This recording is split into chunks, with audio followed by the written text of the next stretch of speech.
تو جس طرح خدا کا کلام ہمیں کہتا ہے، بتاتا ہے کہ ہمیں صرف کلام پر توجہ کرنی ہے۔ لوکا 6:46 میں کہ جب تم میرے کہنے پر عمل نہیں کرتے تو کیوں مجھے خداوند خداوند کہتے ہو۔ اسی طرح امثال دیکھیں 11 باب اس کی 19 آیات میں کہ صداقت پر قائم رہنے والا زندگی حاصل کرتا ہے اور بدی کا پیروکار اپنی موت کو پہنچتا ہے۔ اور رحم دل اپنی جان کے ساتھ نیکی کرتا ہے، لیکن بے رحم اپنے جسم کو دکھ دیتا ہے۔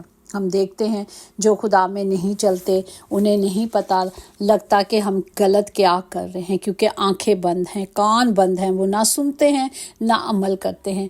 کیوں خدا کا کلام کہتا ہے کہ یہ مسکن خدا کا ہے اور ہم لوگ اس کو نقصان دیتے ہیں، کیونکہ اس چیز کا جواب دیا جائے گا۔ جب ہم خدا پہ ایمان رکھتے ہیں تو ہمیں کیا کرنا ہے؟ خدا کی کلام کے مطابق چلنا ہے۔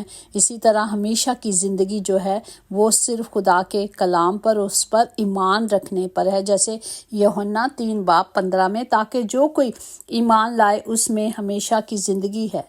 جب ہم اس پر ایمان لاتے ہیں، اس کے کلام کے مطابق چلتے ہیں تو اس میں ابدی اور ہمیشہ کی زندگی ہے۔ خدا باپ ہم سب کو اس کلام کے مطابق عقل دے، دانائی دے، تاکہ صرف ہم بری راہوں سے کنارہ کریں اور خدا کے کلام کے مطابق چلیں۔ زبور 119 کی جس طرح ہم نے کہا کہ اس کی کلام دے منہ دیاں گلاں کتنی میٹھی ہیں، اس کے کلام کی باتیں کتنی پیاری ہیں جو ہمیں زندگی دیتی ہے۔ خدا باپ جی ہم سب کے لیے اس کلام کی حکمت کو مانگتے ہیں، تاکہ ہم سب اپنے خداوند کی کلام کے منہ کی باتیں جو قیمتی ہیں، جو ہزاروں سونے چاندی سے زیادہ قیمتی ہیں، ان پر عمل کریں، تاکہ یہ ہمیشہ ہمارے ساتھ رہیں گی۔ سونا چاندی تو چور چرا کے لے جاتا ہے، ساتھ کچھ نہیں جاتا، ایمان ہی ہمارے ساتھ جائیں گے اور وہی ہمیں ہمیشہ کی اور ابدی زندگی دیں گے جو خدا نے ہمیں دینے کا وعدہ کیا ہے۔ خدا باپ میں سب کے لیے اس کلام کو، اس کلام کی قدرت کو مانگتی ہوں، تاکہ ہم سب اس کلام کے خدا کی شہریت پر عمل کریں اور خدا کے کلام کے مطابق چلیں، تاکہ ہم ہمیشہ کی زندگی پائیں، اور ہمیشہ کی زندگی صرف کلام میں ہے۔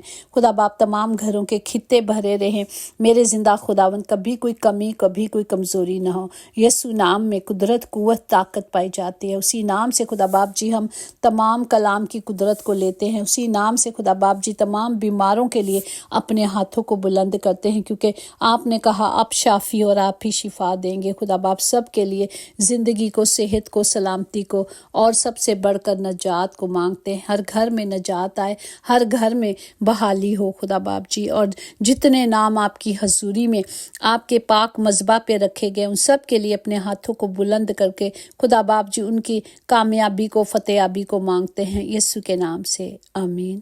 یقیناً بھلائی اور رحمت عمر بھر ہم سب کے ساتھ ساتھ رہے گی، اور ہم ہمیشہ اپنے خداوند کے گھر میں سکونت کریں گے، آمین۔ God bless you all.